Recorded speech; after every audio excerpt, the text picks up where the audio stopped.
Olá, Bereanos! Neste vídeo, nós exploraremos as raízes da ignorância e da má interpretação, abordando os conceitos de verdade. Essa é a parte 2.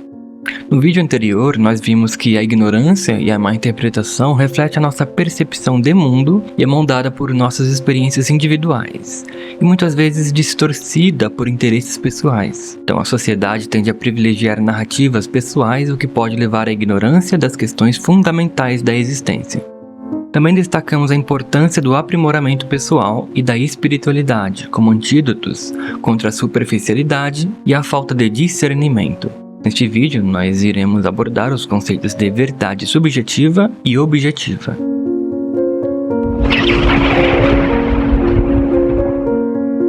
Nós temos que concordar que cada indivíduo experiencia a existência de maneira singular, atribuindo-lhe significado de acordo com suas próprias perspectivas, cuja validade pode variar entre diferentes pessoas. Essa diversidade de interpretações sugere a ausência de um padrão universalmente aplicável, uma conclusão reforçada pela narrativa do livro de Gênesis, onde se destaca a concessão divina do livre-arbítrio ao ser humano, o qual, lamentavelmente, muitas vezes opta por trilhar um caminho independente de Deus.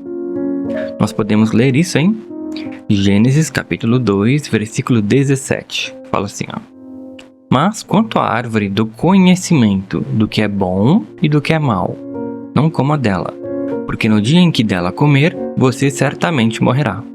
Então a ausência de um consenso geral sobre o propósito da vida e sobre a verdade hoje é atribuída à desobediência do primeiro casal humano, conforme relatado na narrativa do Gênesis.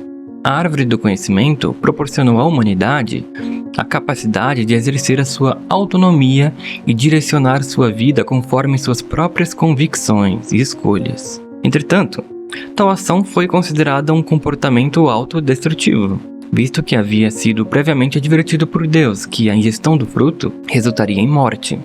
Quando o primeiro casal infringiu as normas estabelecidas, eles optaram por atribuir significado à sua existência de forma autônoma.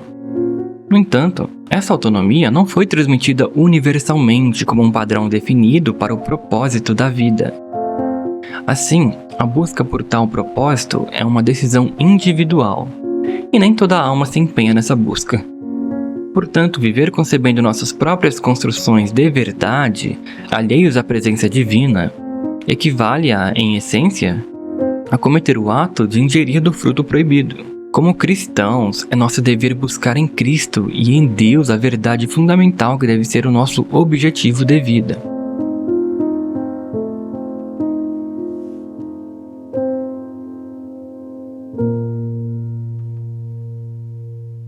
Salomão, reconhecido por sua excepcional sabedoria como rei, dedicou-se à investigação da verdade acerca da natureza da vida. Ele chegou à conclusão de que o propósito existencial adotado pela humanidade, em partes estabelecido por Deus após o advento do primeiro pecado, carece de significado e é intrinsecamente vazio. Nós podemos ler isso em Eclesiastes capítulo 1, versículos do 12 ao 14, que diz: Eu, o pregador, venho sendo rei de Israel em Jerusalém. Apliquei o coração a esquadrinhar e a informar-me com sabedoria de tudo quanto sucede debaixo do céu. Este enfadonho trabalho impôs Deus aos filhos dos homens, para nele os afligir. Atentei para todas as obras que se fazem debaixo do sol, e eis que tudo era vaidade e correr atrás do vento.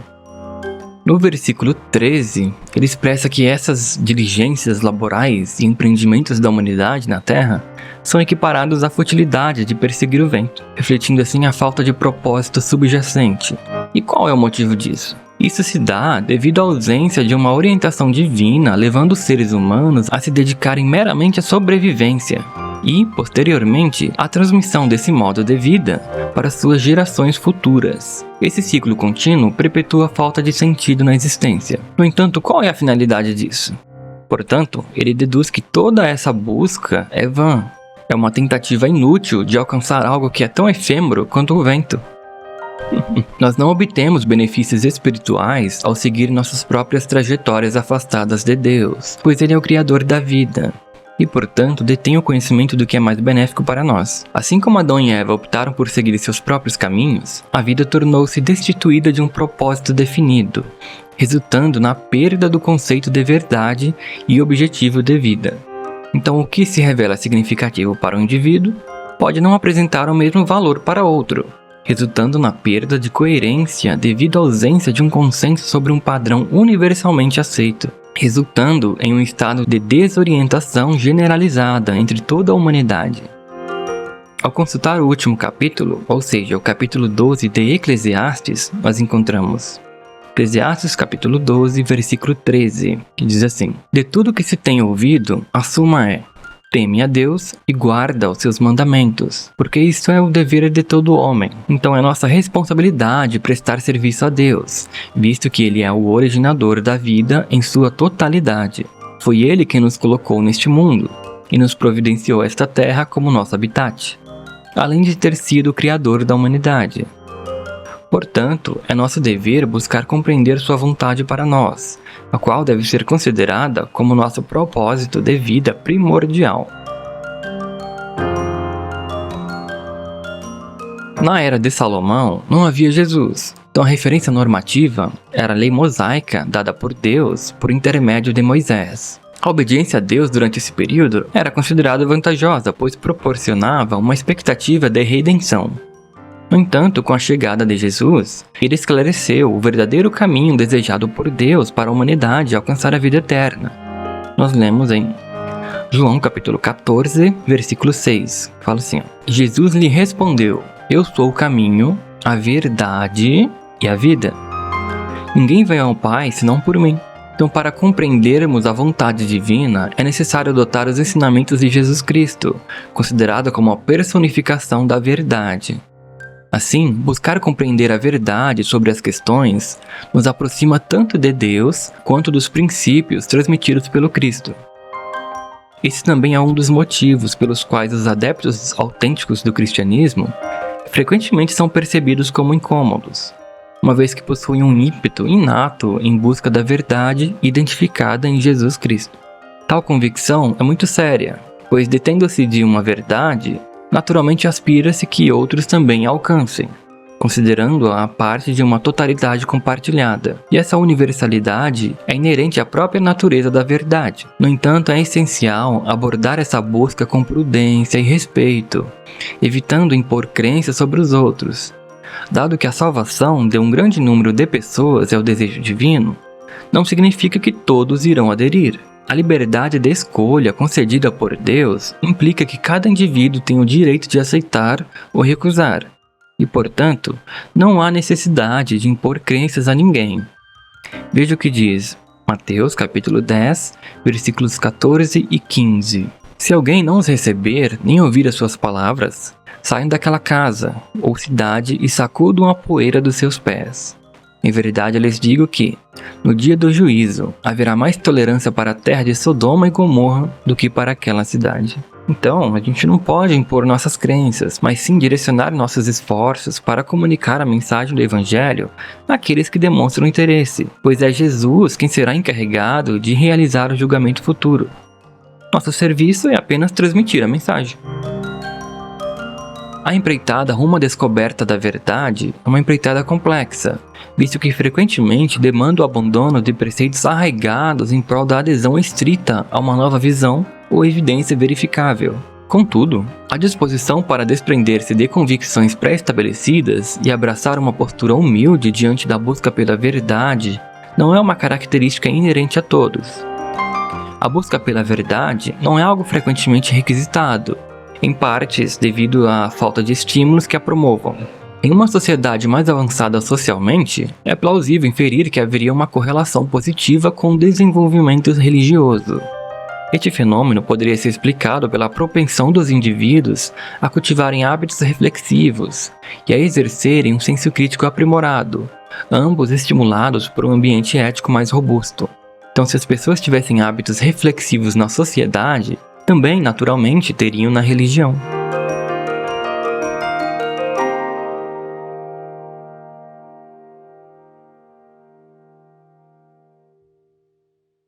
Na era presente, é observável uma multiplicidade de entendimentos acerca do conceito de verdade. Enquanto alguns defendem a perspectiva de que a verdade é subjetiva e individual, outros sustentam a existência de uma verdade objetiva.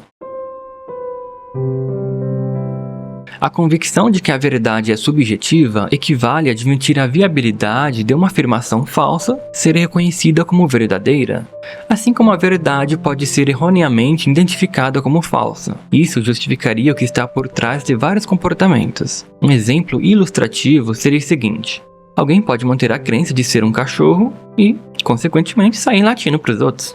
Apesar das evidências que contradizem essa identidade canina, ainda assim, tal indivíduo pode firmemente considerar essa autopercepção como uma verdade incontestável. Consideremos o caso de uma religião cuja doutrina preconiza a justificação de atos como assassinato e estupro, como uma verdade estabelecida. Para os adeptos dessa crença, tais práticas podem ser legitimadas como verdadeiras e justificáveis. Mas entender algo não significa dar razão para algo. A verdade subjetiva é como você acreditar que 1 mais 1 é igual a 3 porque eu quero que seja. Entendeu? Porque a verdade é pessoal de cada um. Então eu quero que 4 mais 4 seja 10, que 1 mais 1 seja 3 e que 5 mais 5 seja 11. Mas observe que a percepção da verdade como subjetiva pode eventualmente transmutar para uma verdade objetiva, mas é pregada como uma construção individual, variando de acordo com as experiências e perspectivas de cada indivíduo. Entretanto, mesmo que se argumente que a verdade é subjetiva, isso implica em acreditar que esta verdade de que a verdade é subjetiva é uma verdade objetiva, pois essa é a lógica que o cérebro aceita.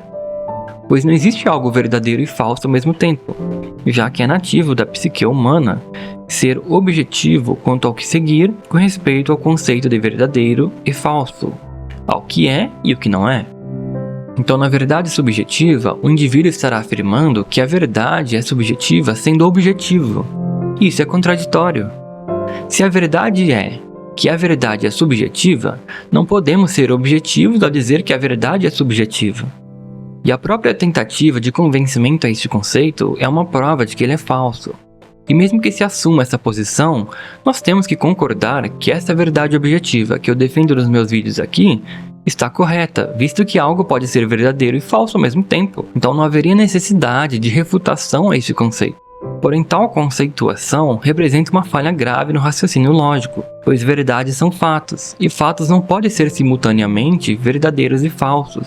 Quando algo é verdade, você consegue concatenar com outras coisas. A mera existência de múltiplas visões não implica necessariamente na veracidade de cada uma delas. Por exemplo, é possível que alguém mantenha a convicção de que uma pessoa entrou por uma porta, mesmo que não tenha ocorrido tal fato, e continue a se enganar ao negar a realidade. Da mesma forma, é concebível que alguém defenda a ideia de que cometer assassinato e estupro é moralmente aceitável, ou ainda afirme ser um cão. Porém, isso não implica automaticamente na veracidade dessas afirmações, em caracterizá-las como corretas.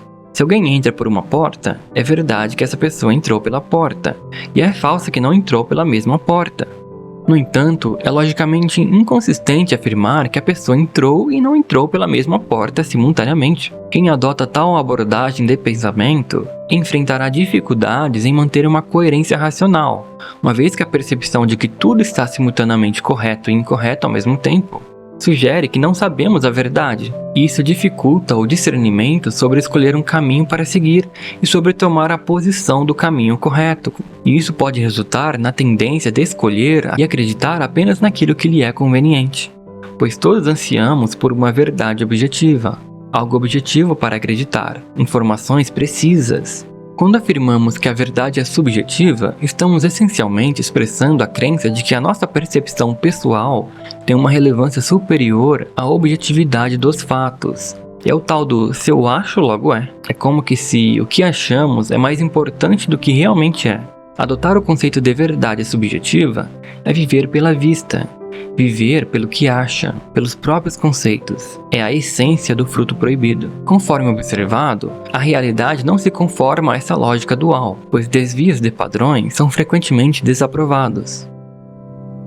Bom, eu não busco esse tipo de verdades subjetivas, mas sim por verdades objetivas que possam ser afirmadas com confiança, fundamentando nelas o exercício da minha fé. Verdades são fatos.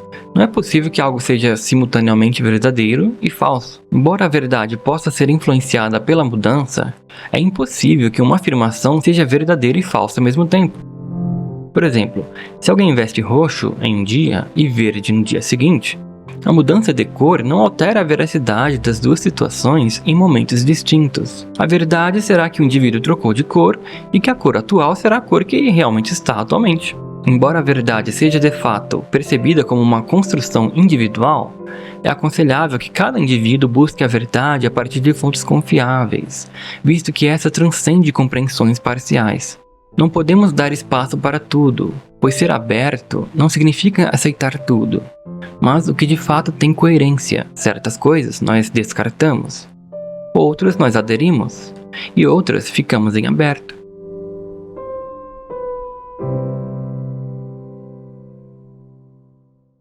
Agora, acreditar na verdade objetiva implica em reconhecer a existência de um padrão absoluto que transcende as percepções individuais ou concepções pessoais. Essa crença, essencialmente, é basicamente acreditar em Deus, pois se existe um Deus que sabe de tudo, existe uma verdade absoluta, implicando em seguir um conselho guiado por princípios universais, independentemente das variações subjetivas. Neste conceito de verdade, adotamos uma perspectiva unilateral em vez de considerar verdadeiros e falsos múltiplos pontos de vista simultaneamente, mas uma visão holística de um assunto. Na busca pela verdade objetiva, o conhecimento é progressivo e adquirido com o propósito de obter compreensões mais fundamentadas e substanciais. Desta forma, a verdade pessoal alcança uma proximidade mais acurada com a verdade absoluta, que é a verdade de Deus. A instrução de Cristo para negar a si mesmo implica em buscar a verdade dentro do Cristo, visto que ele é considerado a personificação da verdade e sua fonte. O fato de ter que negar a si mesmo nos prova que não é o que eu acho que é o que importa, mas sim a verdade objetiva, que no caso é o Cristo. Para nos aproximarmos da verdade absoluta, objetiva, que é Deus, devemos seguir os ensinamentos de Cristo. Dessa forma, ao buscar esta verdade, estaremos nos aproximando mais de Deus. Nós lemos em Lucas capítulo 9, versículo 23, que diz: E dizia a todos: Se alguém quer vir após mim, negue-se a si mesmo, e tome cada dia a sua cruz e siga-me. Então isso implica na exclusão da possibilidade de considerar a verdade como subjetiva, ou seja, determinado pelo que cada indivíduo percebe ou pensa, mas sim como Cristo pensa. Negar a si mesmo implica em obedecer aos mandamentos de Cristo, buscar a verdade em seus ensinamentos, e tomar a nossa estaca, ou seja, a nossa cruz, estaca, nossas tauros, né? A palavra em grego, não vou entrar nisso, tá? Se é cruz, estaca, não vou entrar nisso. Ou seja, é assumir nossas próprias dificuldades, seguindo e servindo com tais. Jesus também disse: Seja feita a tua vontade, e não a minha. Temos que negar a nós mesmos. O próprio Jesus se negava.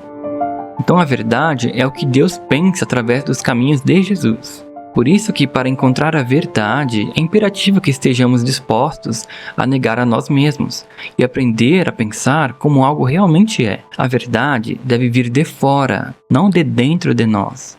Por mais que essa verdade, que passará a ser a nossa própria opinião, não nos favoreça. Embora possa haver diversas interpretações da verdade, o apóstolo Paulo, em suas cartas, incentivou a busca pela unidade de pensamento entre os crentes. Sua exortação sugere a existência de uma verdade absoluta mais próxima. Leiamos 1 Coríntios capítulo 1, versículo 10. Fala assim: Suplico-vos, queridos irmãos, pelo nome de nosso Senhor Jesus Cristo, que é a verdade, que concordeis uns com os outros no que falam, a fim de que não haja entre vós divisões. Antes, sejais totalmente unidos, sob uma mesma disposição mental e no mesmo parecer. Então, nesse texto, Paulo instou os crentes a concordarem entre si para evitar divisões, em nome de Jesus, que representa a verdade. Portanto, a busca individual pela verdade objetiva de cada crente pode promover a união na congregação.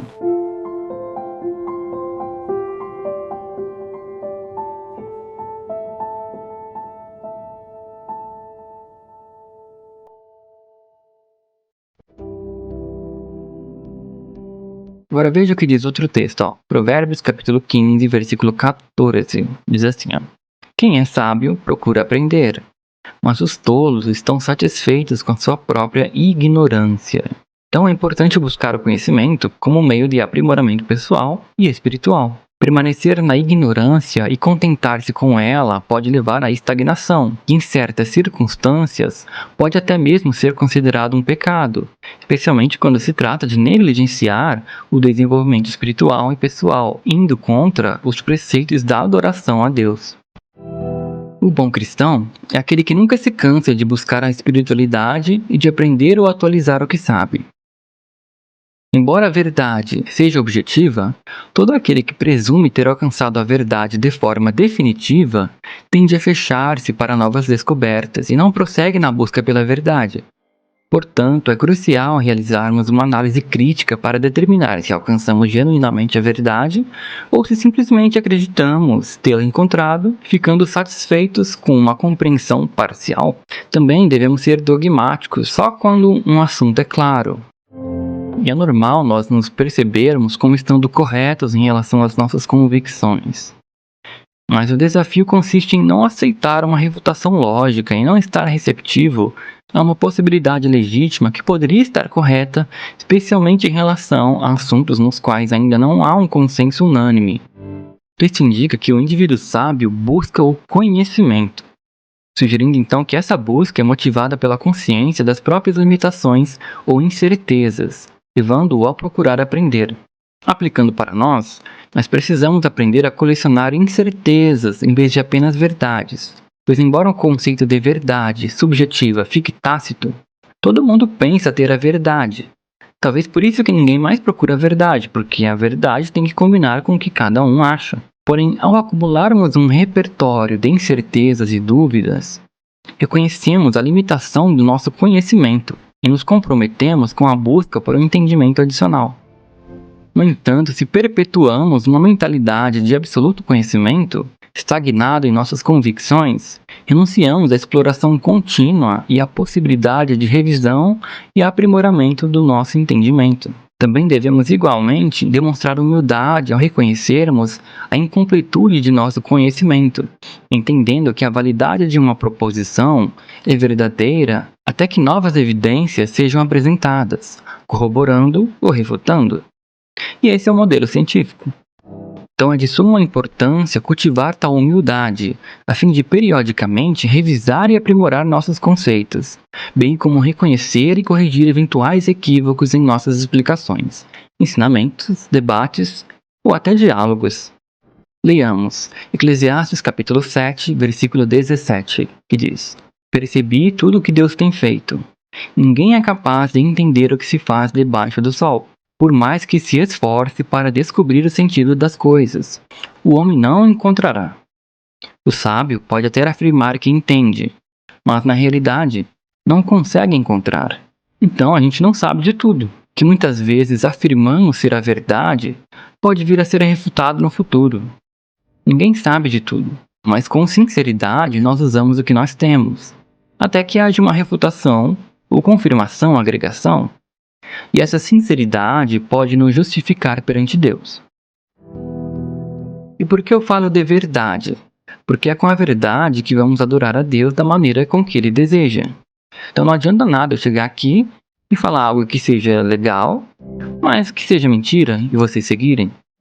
Primeiro que eu vou me lascar se eu fizer isso. E segundo, que eu não vou só me lascar, mas vou lascar também quem seguiu. Então não adianta, tem que ser a verdade. Jesus também diz que é a personificação da verdade, e a verdade é lógica e factual. Por isso eu falo de argumentações, refutações e fatos.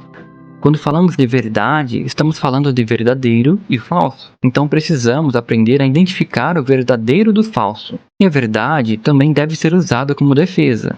A Bíblia diz em Romanos capítulo 12, versículo 21, para vencer o mal com o bem. Então a verdade é o lado do bem. A mentira é o lado do mal. Então a verdade deve ser usada contra o mal como defesa. Lembre-se que o bem nem sempre é agradável, assim como a verdade pode doer. Então, quer ter razão? Use a Bíblia, use Jesus, use a verdade, use o amor, use Deus. Afinal, Deus é amor. Porque a palavra de Deus tem razão, e não eu, você ou outro. E é aquela coisa que o apologista da verdade fala e muitos repetem. E eu vou repetir porque está certo. O que eu acho não importa. O que você acha não importa.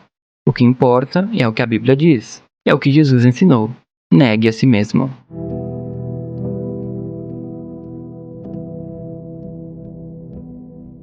Bom, agora não confunda a verdade com opinião. Quando não sabemos de algo, tendemos a opinar. Agora, a nossa opinião não necessariamente seja verdade. E acreditar em algo não significa também que aquilo é um fato, ok?